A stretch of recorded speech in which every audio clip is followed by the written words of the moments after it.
J. Blazek Crossley, who is the executive director of Farm&City. Their two big projects are leading Vision Zero Texas, which is a movement to end traffic deaths in Texas. Thank you.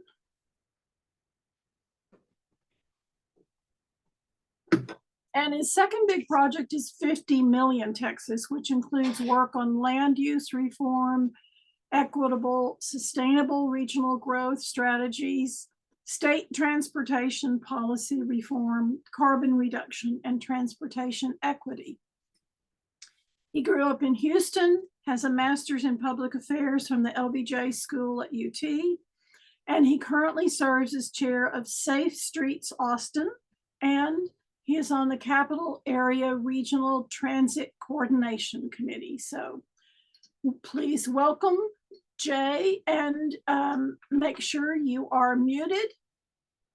And Jay, we'll turn it all over to you. Okay, well, thanks so much. And I'm going to start sharing my screen. And to some extent, Phoebe and others had the title, The Data Guy. And so I have a presentation that has lots of great maps and data.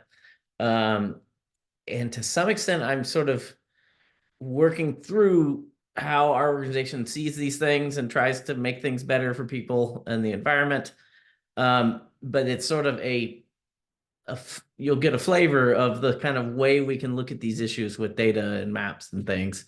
But if anything in particular is interesting, I'd love to stop and talk about it, or to send you kind of where you can look at the same data yourself and things like that. I just got something asking me to confirm my language. So with that, I'll share a bunch of things. Does that look like everybody can see that? So I am J. Blazek Crossley, and as noted, Farm&City kind of has two main projects, but we actually, part of our theory of change is that we work on Texas public policy, but not on just one thing, and that we think it's important to have a sort of a think and do tank working for the people that can kind of work around a set of policies that make sense together, but generally land use and transportation issues. And this is my email, and you can check us out at farmcity.org. And so, at Farm&City, and people always ask, to some extent, Farm&City was intentionally vague. We didn't want to be labeled as the transit people or the pedestrian safety people or the climate impacts people. So we're Farm&City. And so the idea is that we believe in this Texas, and we want to preserve this Texas forever. And we want to preserve the land of Texas. But we also believe in this Texas and the places for people to live healthy lives. And we want to enhance and preserve this Texas forever. And so we want to fight for the diverse ecosystems and plants and animals and microbes and everything that makes up the beauty of Texas. And we also want to fight for and preserve the diverse people communities of Texas and enhance them at the same time. But we have here in Texas some real problems. And so one is that parents all over Texas are begging their neighbors not to endanger their children by driving fast down neighborhood streets. And we also are just destroying land at a rate never seen before, really. Texas leads the nation in destroying prime farmland every year. And this is a primary concern of our organization, is this type of destruction.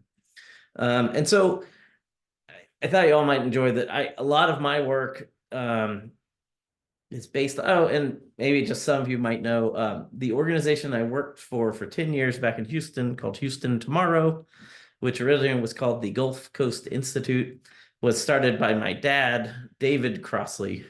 And so you may have met him in sort of Texas environmental things in the past.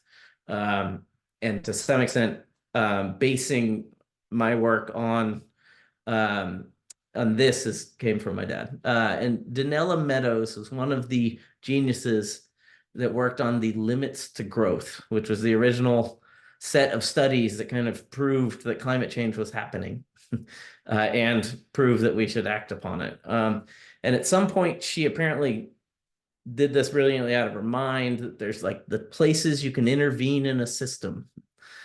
And with increasing order of effectiveness of how much you change things. And so the point being that our organization tries to find these higher order places to intervene in the system. And so, in the Vision Zero world, where we try to eliminate traffic deaths, we try to get governments to say, okay, we do have a goal that people shouldn't die in cars in traffic crashes. And that's sort of in the changing the goals. But we work with groups all across the state who are doing it every level here, but that our organization tries to kind of shift paradigms and change whole systems if we can. So part of what we do is to try to help people rethink things. So like one story is, this is Texas, and it's a big old rural state with these little dense urban metro regions. And then this is also an accurate map of Texas. What in this map is, I think it's called a chloropleth map, where each person takes up the same amount of space in the map. And that basically 25% or 1/4 of Texans live in Houston, 1/4 of Texans live in Dallas-Fort Worth, and another fourth live in the next 7 biggest metro regions. And then another fourth live in the rural areas and smaller metros. And so if you're talking about Texans, half of them live in Houston and Dallas, sort of. And so we need to be thinking about everybody's needs a little differently than maybe we have in the past. And so much of our work is about carbon and climate change. And the key point being that we've had, especially here in Texas, some amount of great progress on energy and energy sources and reducing the carbon impact of energy. But we haven't had much success with transportation. And there's a lot more to do on energy. My parents' land is within the sort of the bad distance of the Fayette coal plant. So I'm in favor of closing it as soon as possible, because when I go visit my parents, I'm breathing the Fayette coal plant. However, transportation is now a bigger climate problem for Texans than energy is. And we are creating more emissions based on how we move around than our energy creation. And so that our organization focuses quite a lot on that. And one of the points is that when the life cycle carbon footprint of cars is not just the tailpipes. And so, the old rule of thumb was that and this is a little while ago, I don't know how different it is now, but if you buy, say, a Tesla or an electric car and a gas car, the electric car has the same amount of embodied carbon in the production of the car itself that you would save from the emissions of the normal life cycle of the car if it was gas. And then another part of car emissions is all the roads and all the parking spots and all the concrete that has to be poured for all that stuff and all the parking garages. And so,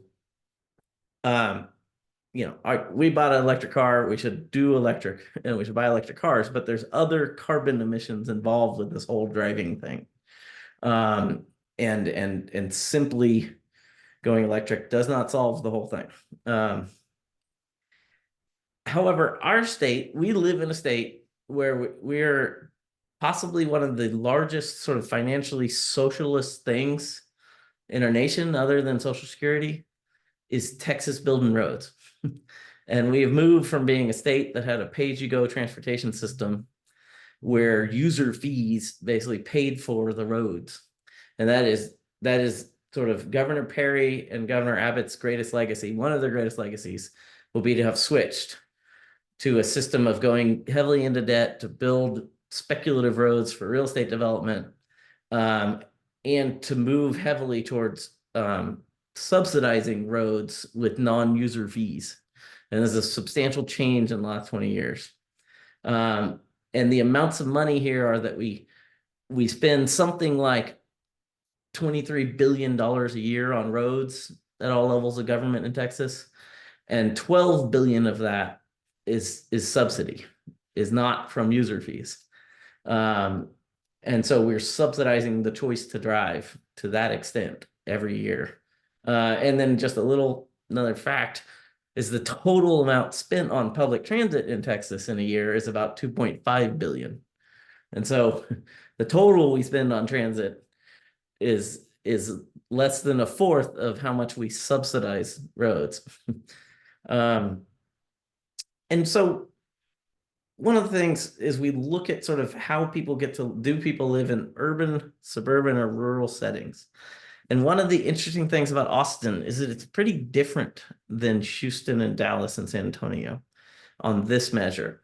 And that basically less people are able to find urban lifestyles in Austin on a percent basis than in the other places. Another way to say that is on a percent basis, the Austin region is the most sprawled of the large metro regions in Texas. This is the same data, but this is just absolute people. So that these blue chunks at the top, the orange chunks at the top in DFW and Houston, those are people living in urban places. And so there's a lot more people living in urban places in Houston and Dallas than live in Austin at all. And it's something a lot of people don't recognize, is there are urban lifestyles available to a much greater extent in Houston and Dallas. And part of there's a whole myth that, and maybe some of y'all in the room have been involved in freeway fighting. There was some very successful freeway fighting in Austin a long time ago. And the Cesar Chavez was going to be a freeway, and Koenig through town was going to be a freeway. And so there's some very successful actions to stop road building a long time ago. However, the Austin region has been on a road building binge since. And we have more roads per capita than the other large Texas metro regions. And so there's this whole myth that like somehow Austin messed up growth and didn't build enough roads. It is very far from the truth. And we actually have more roads available per person than the other places. And the result is we drive more. And VMT is vehicle miles traveled. And so the amount people in the Austin region drive is greater than the other large metro regions in Texas, which is obvious. If you subsidize something, people will use it. And we have subsidized more roads per person than other places, and thus we drive more. And just so you know, I did a look at this across the nation, and I think it was the 50 largest metro regions in the nation, how much people drive on average. We are second only to Atlanta in terms of how much people drive on average, which in much of sort of environmentalism these days is focused on essentially people not having to drive as much. And unfortunately, the Austin region is one of the worst on that measure. But we can fix it. Another thing is that people driving more means more traffic deaths. And so Austin, there are more traffic deaths per capita in our region than other large Texas metro regions. We're Campo region on this chart. Another thing we like to point out, sort of aside from this, but that traffic crashes cost a lot more than people realize. If you add up the total impact of traffic crashes in the Austin region, it's a larger amount of money, larger economic impact than congestion. And then if you use the comprehensive costs, where you add in future years of life lost and pain and suffering, traffic crashes cost us way more than congestion. But that most Texas policies and much of the policies of our region focus on reducing congestion, even though no one's ever done anything that successfully does that. And then think is interesting. There's much discussion about the city of Austin's mode shift goal, and the goal is that by 2039, at least half of people are able to commute to work some way other than driving alone in a car. And one of the things is that that goal assumes that we keep growing. So actually, the city can meet this goal while still allowing more people to commute by car. And it's essentially allowing for our growth to happen in ways that people don't have to commute by car. But this is one of those ones where it's sort of many times in the media, it's portrayed as the city of Austin is trying to take away your car and not let you drive. But that is not technically the city's goal. The city's goal is to slow down the growth of people driving by themselves. And so there was a great City of Austin mobility survey a while back, and the whole point of this slide is people are asked, like, how would you like to get around? And people had different opinions. The winner, the plurality, was public transit. And then some people actually said, I want to drive alone. But this is actual. This is what we get. And 76% of the people of Austin have to drive alone. But back here, this isn't what we want. We're not getting what we want out of this transportation system. It's not working well for the people of Austin. And just a little point from a pure environmental point of view at the intersection of kind of transportation and climate. This is the City of Houston's climate plan, which contains a goal to reduce vehicle miles traveled. And just the point to make is the City of Austin climate equity plan, some staff specifically refused to let this goal be in there because they didn't think it was possible. They didn't think it would be possible to let the people of Austin not drive so much. And I haven't done this completely, but I'm pretty sure Austin would be the only large city, the only of the top 10 that isn't trying to reduce VMT explicitly. And so we've got work to do. And then I'm going to sort of get into maps. And one of the things is you always see maps like this of the Austin region. And maps like this always make it seem like everything's happening in the suburban areas. And it's because this map is just wrong. It's sort of misleading in how it's showing information. And at any time you're talking about growth and someone has a percent growth map, especially if there's different size shapes of places, it's basically a meaningless map. And the whole idea is if someone tells you to invest in their company because it has a really high rate of growth, what they're telling you is their company is really small.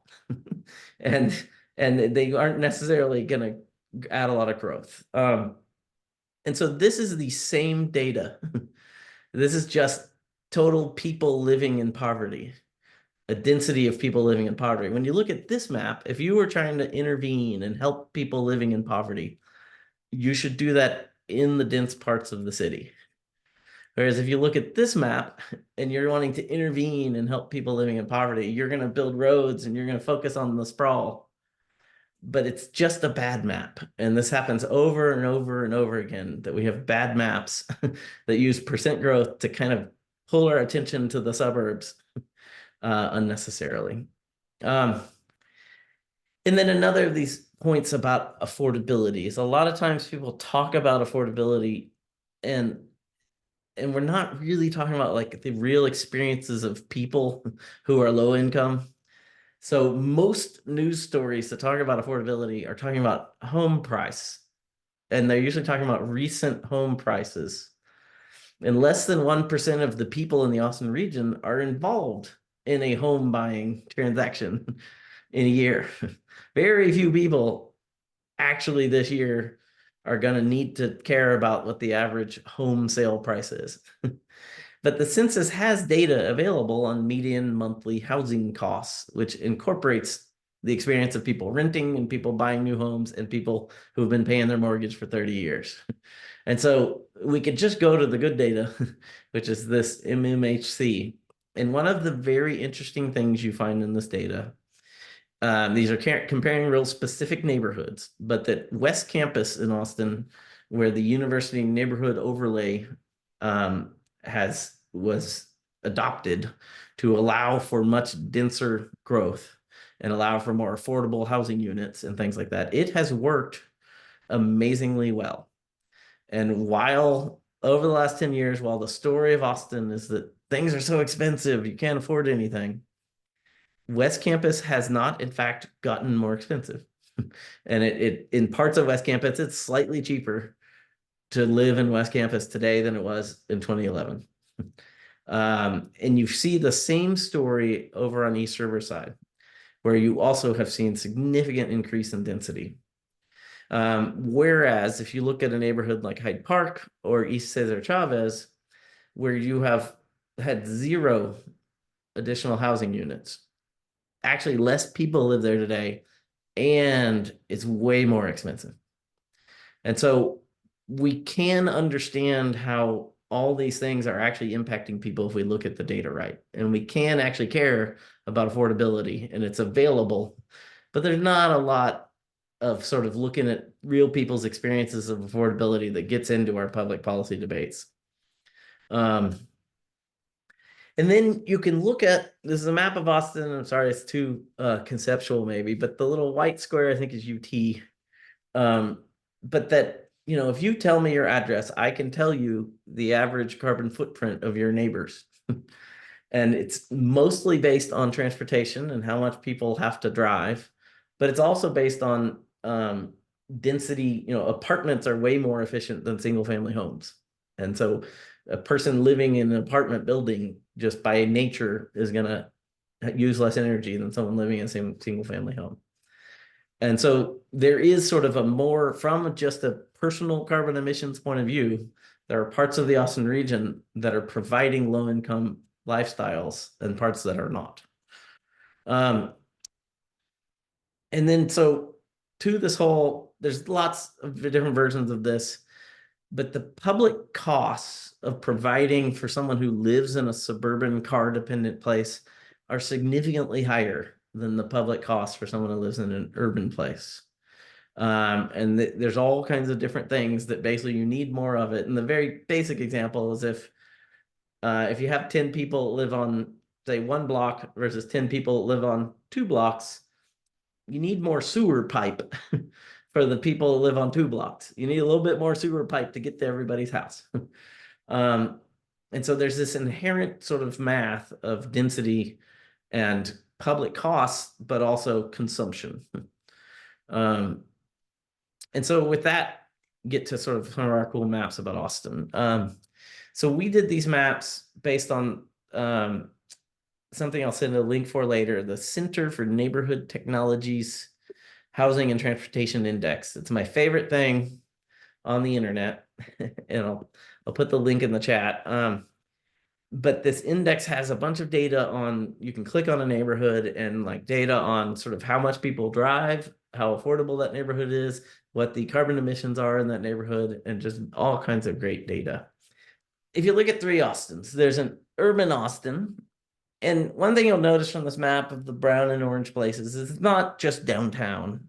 There are urban, downtown Bastrop's kind of urban, or there's parts of Cedar Park or parts of North Austin, north of 183, that are fairly dense and where people can walk to a store and stuff like that.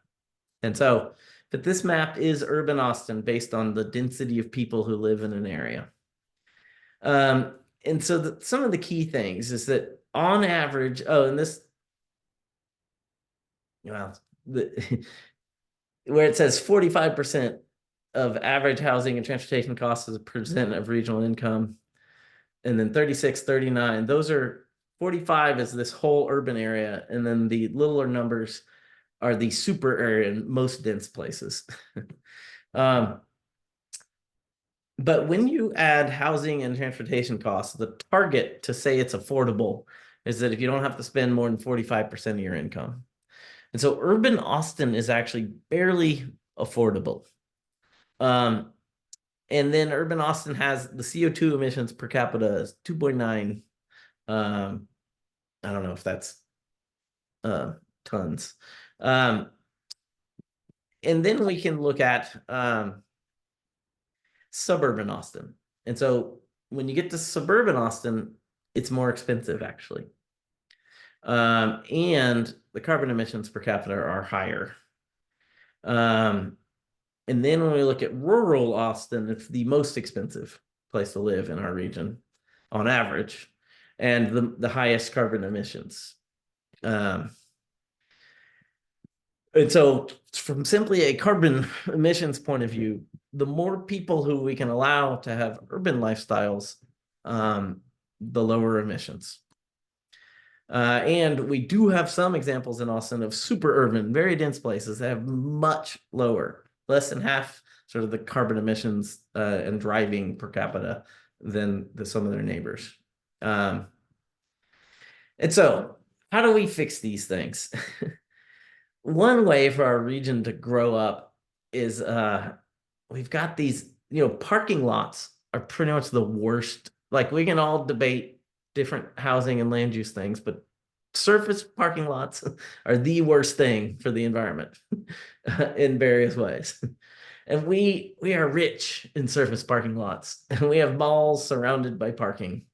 And this is actually the Greenspoint Mall in Houston, but an old slide of mine, which this is an old mall, and every 5 years they ask a bunch of architects, like, how are you going to fix up the mall and make it more thriving? So we suggest, why not install Paris? And this is Paris at scale to Greenspoint Mall. And why not? Why not make this a dense, walkable, mixed use place with mixed income lifestyles available and things like that? Similarly, you could fit 99 blocks of downtown Houston in the parking lots at the Astrodome. And if you did it, it would be a tremendous sustainability gain. And there's a whole vision in Dallas of removing a freeway in downtown Dallas and reopening all of that space to people living there. And so we can combine these transportation reform and housing reforms together. And then this is near where I live. This is the ACC Highland Mall, which is a couple blocks from my house, which this used to be a surface parking lot. And it is now a neighborhood where there are apartments right there where young people can afford to live in those apartments. There's a coffee shop over there where I can ride my bike with my son to get a bagel. And all of this used to just be parking lots. And so we can do this all over the Austin region and provide options for living more sustainable lifestyles just by getting rid of the dumb parking lots. Jumping over to the transportation side, there's a whole circular logic of sprawl, which will lead into kind of how I talk about our big picture growth for the region. But every 5 years, every metro region, so in Austin, Campo, the capital area metropolitan planning organization, has to develop a new regional growth forecast as part of the regional transportation plan. And the regional transportation plan is like supposed to be all the people of the region's vision for their future, as articulated by Campo. And so step one is to develop a regional growth forecast of where you think people will live and work in the future. One of the major inputs for that regional growth forecast is the future roadway network that Campo proposed last time in the last regional transportation plan. And if you look at one of these things, it's a nightmare. And in the regional transportation plan, we're going to expand every darn freeway all over our region forever. And there's lots of freeways included in this expansion plan that no one even thought anyone was thinking about expanding it. And so the model where we guess where people are going to live and how they're going to get around in our region, one of the base assumptions is this plan to widen all the roads that's built into the model. And so that assumed, because of that model, we assume that the real estate markets will be perverted by that. And because you can make it a little bit faster to drive from what today is a farm outside of Manor to downtown Austin, if you widen that road, then the market will respond and some amount more people will live out there because they think they can drive to downtown. And then we develop these travel demand models that assume all these people are living in places where they can't walk to a store and they have to drive to everything. And then TxDOT or Campo or the city or county will say, well, if we don't widen this road, we're going to have massive congestion. And but that is built upon the circular logic that we planned to widen the road when we developed the model for where people are going to live. And then we do it all over again. And we just are trapped in the circular logic of sprawl and freeways. And we have to break that. And so part of what we're doing wrong is how we forecast growth. And there's many debates, but that I've worked on this a whole lot.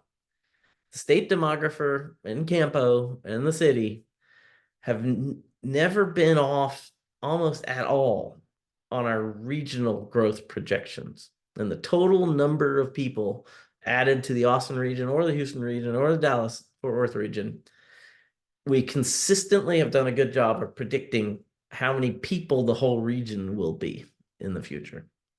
However, predicting where people will live and whether or not people are going to choose to live in North Williamson County, where it's currently farms, or whether they're going to live in the middle of the city of Austin, that the state demographer in Campo, in the city, in the county, and TxDOT have consistently got it wrong and consistently overestimated suburban growth and underestimated urban growth.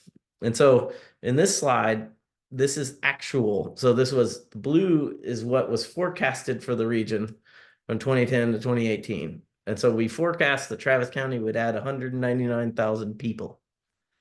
But actually, Travis County added 224,000. So 25,000 more than we predicted. Whereas Williamson added 31,000 less. And it turns out that part of TxDOT's formula funds have to do with these numbers. So Williamson County has been getting a little bit more money from TxDOT and a little bit more projects all along because of these faulty forecasts. And so then a real funny thing happened during the development of the most recent forecast. And so in this chart, everything blue was the actual people living here as of 2015. And then everything green is how many people we think will add going forward. And so this first one was actually the 2040 forecast, but I extended them just out to 2045 to be able to compare it to the next one. And so the previous forecast, the official plan for our region was that Williamson County was going to add more people than Travis, which at that time that had never occurred. And Travis County had always added more people than all the other counties combined. COVID has changed that slightly. Nonetheless, this was our official 2040 plan. And so then some people at Campo, some staff were like, we're going to use a model. We're going to use a thing called Urban Sim, and we're going to let the computer try to figure out where people are going to live in the future and make predictions and just see what the model says. And we'll try to tweak it and give it as good inputs as we can. And here's what the model said. It cut Williamson County's growth in half. And basically said, that is crazy pants what you're saying about 1 million more people in Williamson County. The model did not agree. And instead predicted this alignment. However, Williamson County didn't like that. And Williamson County complained. And Williamson County has the votes to do whatever they want. And so Williamson County requested that we add another 400,000 people back to Williamson County. And their vote happened and they won. And so the official regional growth forecast is that we will add 903,000 people to Williamson County because they just wanted to put that many people back into the figure.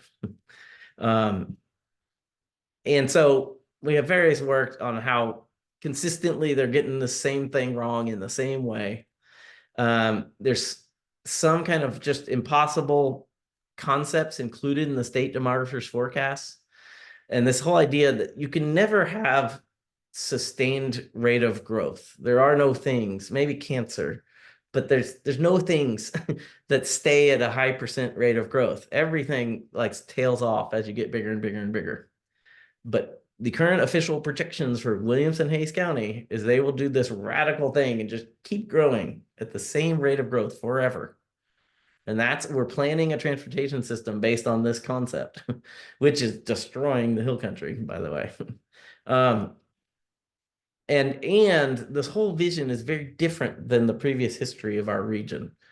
Previously, most growth was in Travis County or balanced, but the plan is to go way off the rockers in terms of what we're projecting for how our region grows. And the same thing happens in Houston, or in Dallas-Fort Worth. The urban counties are underestimated, and same thing in Houston. And so why would our regional, decision making not be capturing information well? And so why would that vote happen? Why would Williamson County just be able to take 400,000 future people and just put it back in the model? And there's a structural inequity to the MPO. And so 55% of the people, or 56% of the people of the Austin region, live in Travis County. But Travis County and other governments in Travis County only have 45% of the votes. So very specifically, Travis County does not have a majority, and very specifically, everyone else has a majority to outvote Travis County. And consistently at the MPO level, the wishes and needs and desires of the people of Travis County are outvoted. And if you throw in jobs, it's even more off. The Travis County is paying for this whole region. So that's where we're getting poor results from this inequitable system. There is also a race, ethnicity, and gender aspect to the inequity of our decision-making entities. The white older males tend to be given the power to decide how we're all going to live in this region, like most Texas metro regions. And so this is similar, but slightly different from the map you saw before, but this is the Austin region today. And everything that's yellow is what we call rural or open space, less than 1,000 people per square mile. And then as you get light orange, that's suburban, and darker orange is kind of urban. And then dark brown would be very dense urban. And so this sort of splits up the region that way. And one of the little notes is this idea that, most people, 1.15 million people in our region, currently live in car-dependent places, suburban or rural places where you have no option but to drive a lot. Whereas any good survey of the Texans shows that generally about half of people want the sprawl, and half of people want a big house with a big yard, even if you have to drive everywhere. And about half of people want to be able to walk to stuff, even if it means a littler apartment. But that because of all the government perversion of marketplaces, people aren't getting what they want. And there aren't urban housing options available to people in our region. And so this is our official regional growth forecast. And this is, in terms of sort of climate, land conservation, this is the worst thing. This is the most important thing I'll show you. And it's the most terrifying thing.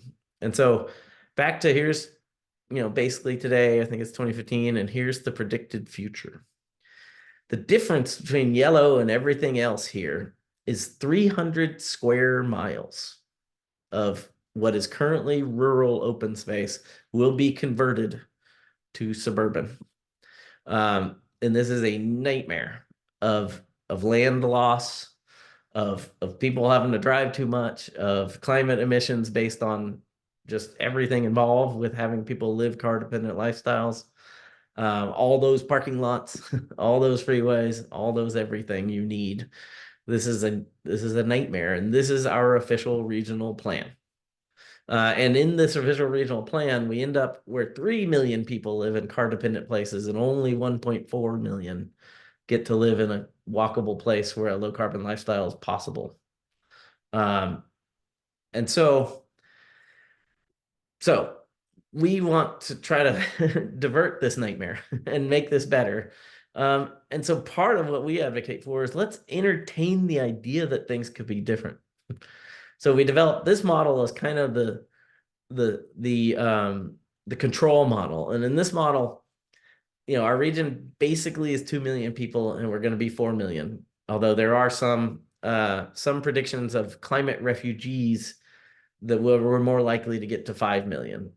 But nonetheless, if we're going from 2 to 4 million, this map just takes every single little census TAS area and doubles it. So if 100 people live there today, 200 people live there tomorrow.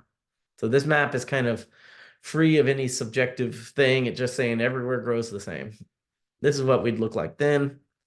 But then we developed what we were calling the equitable transit-oriented development growth, where you allow a lot more people to live in places with access to good transit and the ability to walk and the ability to not own a car if you don't want to. And so this is what that world could look like.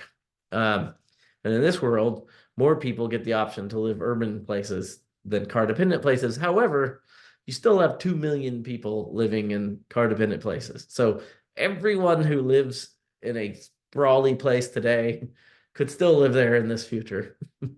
But that you would allow a lot of the people who want it to live walkable lifestyles.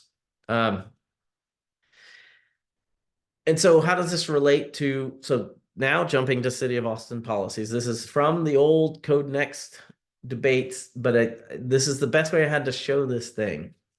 And so the blue is our region's population up to in 2017, and the green is the expected growth over the next 10 years. And so pre-Code Next, the old zoning, basically all the different zoning rules end up with a certain capacity for more units. And during Code Next, the City of Austin paid consultants out the wazoo. And so they were able to calculate what is the capacity, and that if you don't change zoning, how many people will live in Austin 10 years from now. And so this green bar is if we didn't change zoning, how many people we would expect to live in the City of Austin. And this is the sort of adopted Code Next version 2. If that had passed, this is the additional people that could have lived in the City of Austin by 2027.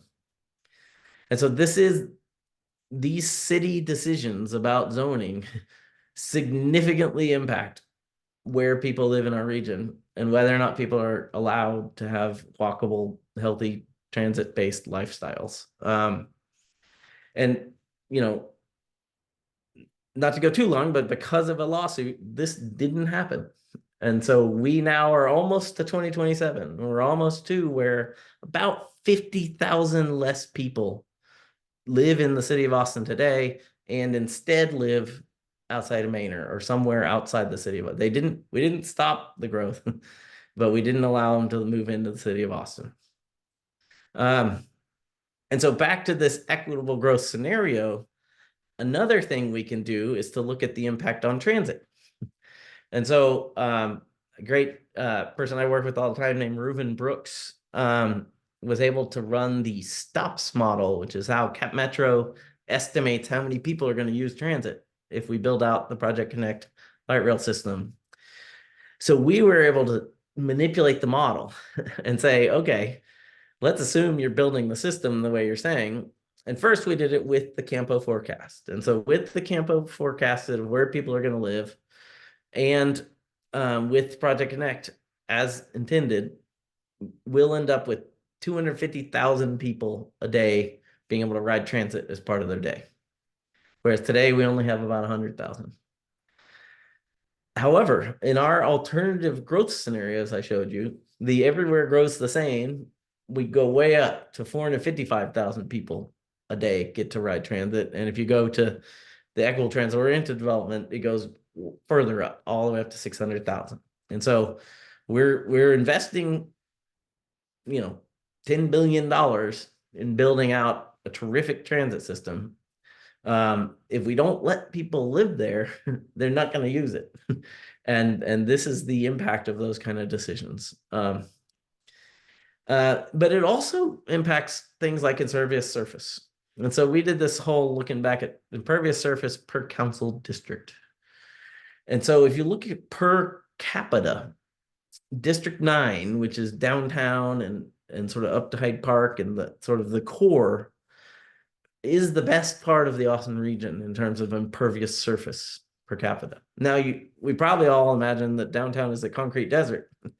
However, that's the point, is if you allow a bunch of people to share in using some impervious surface together, you have less impervious surface per capita. However, our region's rules have encouraged going the other way. And so back to that, whether or not you do code next or not, our region today in terms of impervious surface per capita isn't great, but not bad. But if we continue on our current path, according to analysis done by Austin Watershed, but tweaked to give the regional implications, we will be worse than Houston in terms of impervious surface per capita if we continue without changing our zoning. However, if we were to have done code next, we would get better, and we would be moving closer to being one of the better regions in terms of impervious surface per person. And then one more example here is 1.7 is the average number of parking spots that used to be required to be allowed to live in the city of Austin, or to build a housing unit for a person. So between 2010 and 2020, that meant we added 90,000 required parking units. On average, a parking spot costs $21,000, but this incorporates both, single family home driveways, but also the most expensive parking garages. On average, $21,000. So the city of Austin, between 2010 and 2020, required the people to spend $3 billion on parking spots as a requirement to be allowed to live in the city. And it's a ridiculous waste to require that. And so luckily, this is one of the huge environmental wins in our region is the city of Austin recently chose to stop requiring parking as a prerequisite to living in Austin. And there's a cost for people. So I want a world where we do this. We have different scenarios. We entertain the idea of a sustainable, equitable, more affordable future. And we at least run the models. And the old way of doing it, when we're all fighting TxDOT over a freeway or Campo, is what's on the left here is, we look at the costs and benefits of different scenarios based on one regional growth forecast. But we're saying, what if you looked at the costs and benefits based on maybe people don't want to drive everywhere? And then we could have better information. It could inform our decisions better about whether or not we should widen I-35 or do other things. Maybe I'll skip this, but the whole point is that we should have better information. We should do this scenario planning. And a point is that TxDOT, to some extent, is doing this. So if you participated in TxDOT's last statewide plan, there was scenario planning where they asked people, like, what kind of future do you want? And it turned out everyone chose the safe multimodal future, stop expanding all the freeways, and then TxDOT kind of massaged that out of the talking points. But there were, and there also, TxDOT started doing statistically valid surveys of what people want and actually getting much better information. And it turns out the old story that we all love our pickup truck, which we can love but that's it. That's the only story of Texas. That's not true. It's not what we all want.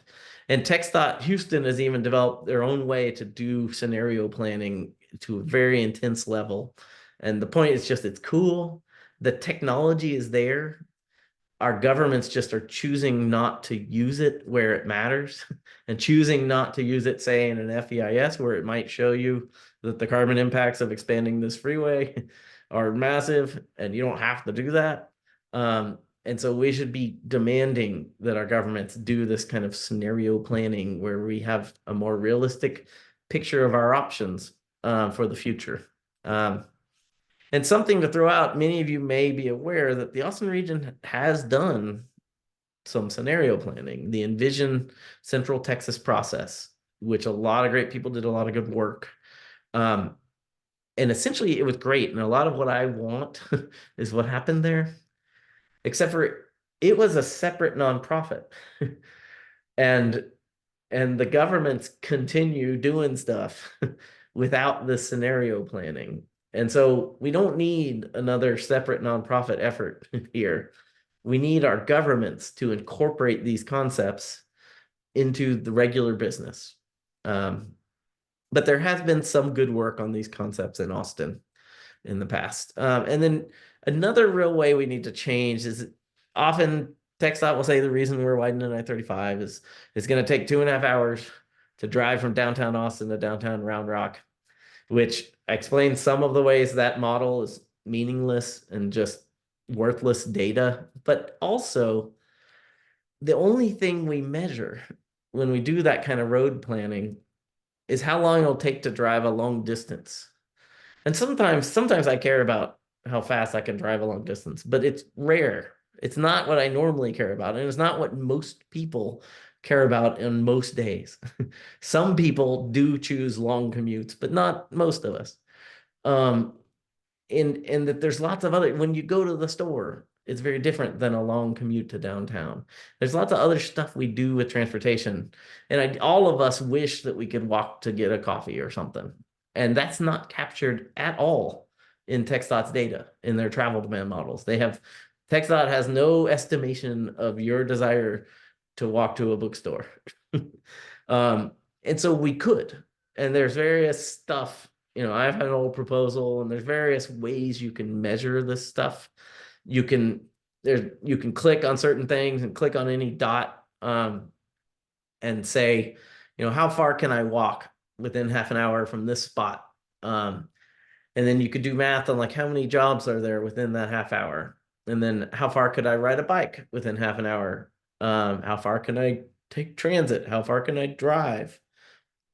And we could develop a modeling system that tries to optimize this for people and give all of us more access to stuff through safe walking, biking, transit, and cars, as opposed to just trying to make it faster to drive a car a long distance.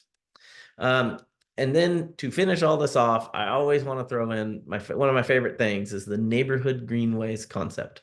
And this brings together safe streets, parks and green space, flooding, water quality. And the idea is that you build a grid network of little residential streets, and you make those really safe. And you do that with little things like neighborhood level traffic circles or speed bumps or these bulb out things that kind of make the street narrower at the intersection, which making the street narrower means you have less of a distance to walk when you're a pedestrian. And all of us, if we're driving a car and things get narrower, we're going to slow down a little bit. And that we're going to slow down a little bit is one of the most important safety features we have available. So we can install this. And so the neighborhood greenways concept is that you do this, but all the infrastructure you put in is native bioswale water cleaning habitat stuff. And that instead of doing concrete bulb outs, you have little tiny flood control things that have plants in them.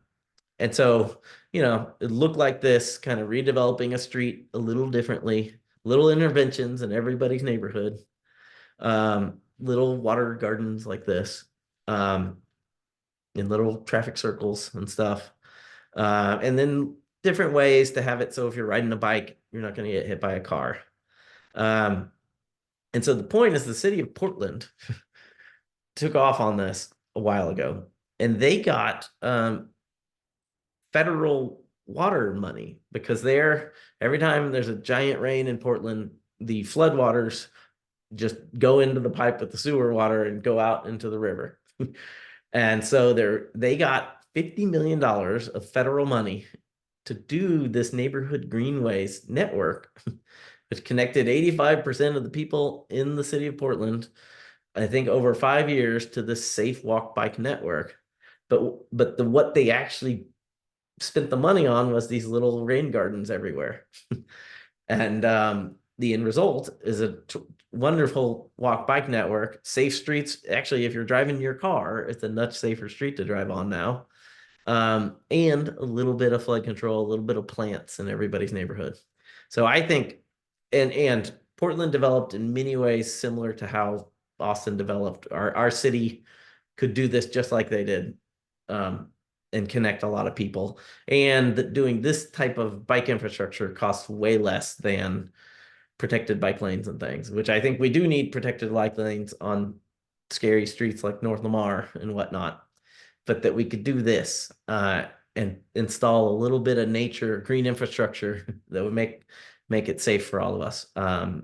So I think with that, that's all my maps and data, and thanks. And thank you very much. Thanks, Thank Jay. you, Jay. I have a comment I feel I need to make. I think your data is great. Your points are all good. There is something you said early in your presentation where you said that electric vehicles, if you take into account the manufacturing, use as much, emit as much carbon as gasoline vehicles. Oh, And that would discourage people from buying electric vehicles. And I believe that is not accurate. The EU has done its careful studies, and it's 3 times as much the carbon footprint for gasoline as electric. And I've just put into chat, the MIT has a climate portal, and they have a short article that deals exactly with this. And they say that even where the electricity is 100% coal, the dirtiest electricity you can have, electric vehicles on the entire life cycle are less than gasoline.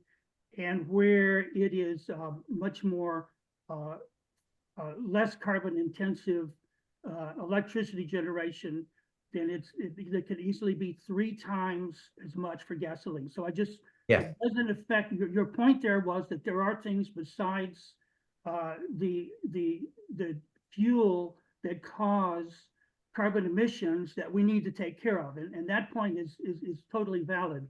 But I was afraid that would discourage some people from buying electric vehicles, which we see as important. So thank you. Thank you. And I strongly agree. And I maybe explained it wrong, but the idea being there's the embodied carbon in an electric vehicle, but there's also the embodied carbon in a gas vehicle. And then in the gas vehicle, you also have the emissions carbon. And so, yes, the gas is way worse. It's like you said, 3 times as bad, but there still is some carbon cost to buying a new electric car.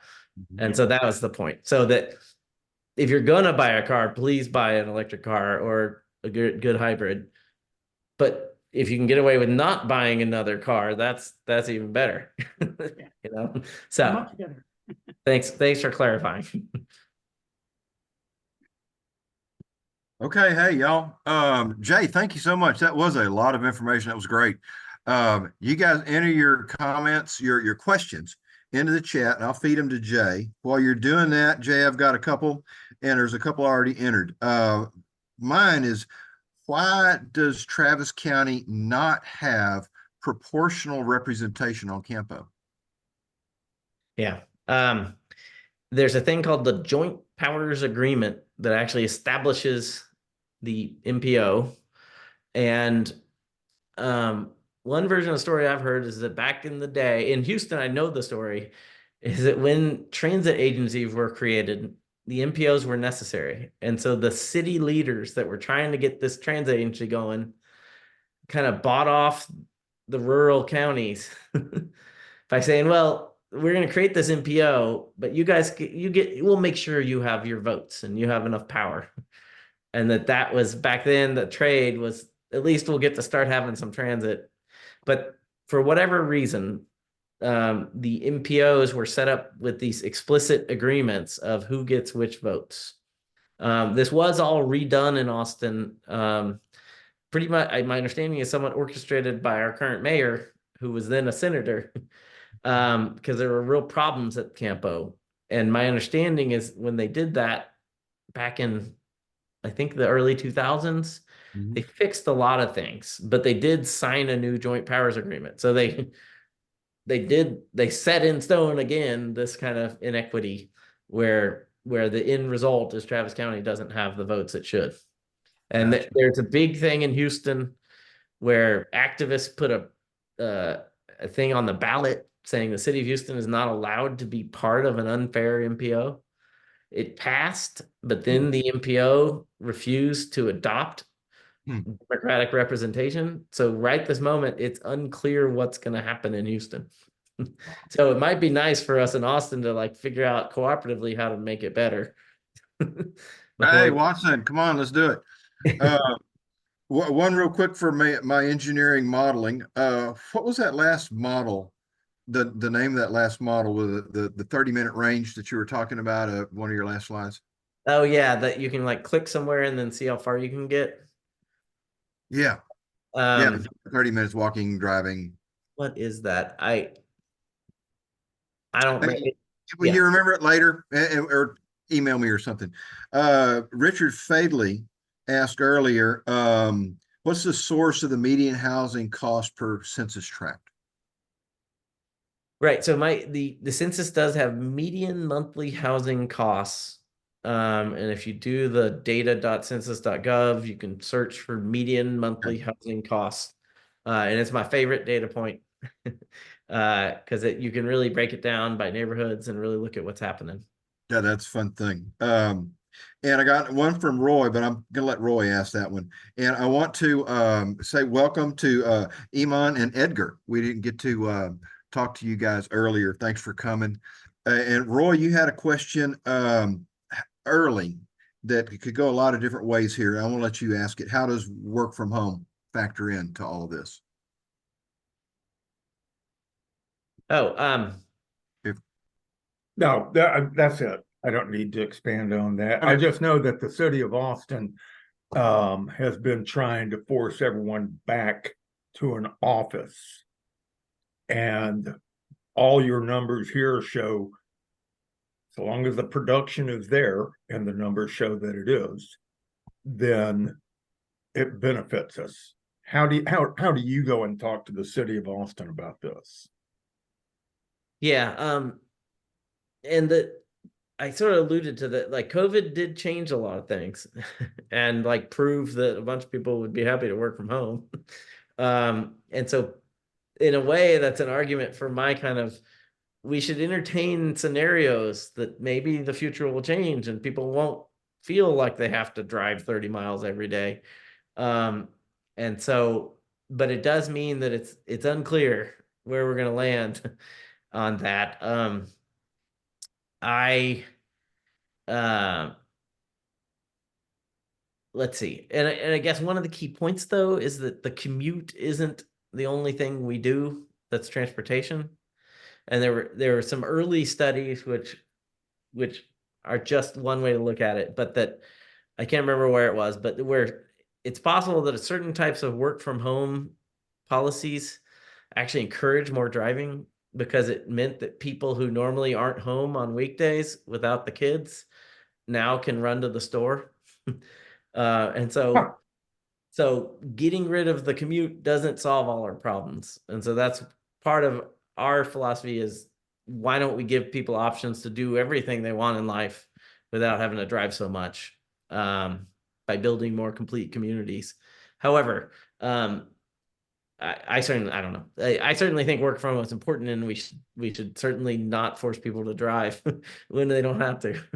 So I'm not sure how a city can deal with that. So. All right. John Tate asks or states to reduce flooding and the need for stormwater infrastructure. Why not require that building projects that add dwelling units actually reduce the stormwater runoff from the property using whatever technology, green roofs, water gardens, etc.? Right. And well, that is what we do. That we currently do that. And there are some problems. So if something is like surface parking lot, which is the worst thing and the worst thing for flooding, and I want to go build a 50-story building that has affordable housing and a grocery store in it, The current rules are I have to improve the flooding there. And so that adds a significant cost to actually making it a much more sustainable place than the parking lot. And so we need to figure out, and if I am an evil developer and I have the option to build a 50-story tower on that parking lot or to build a new suburban subdivision outside of Manor where there are no rules, I worry about making it cost more to build things in the city where we actually can support human life with lower carbon emissions. And so there are ways to deal with it that won't ruin flooding. And actually the current rules, I mean, generally the way things work now is currently development improves flooding in the neighborhood. And so we're doing plenty of that. A lot of our policies are encouraging more roads to be built further up in the watershed that cause a lot more flooding. And so we need to be cognizant of that too. Yeah, and the current rules,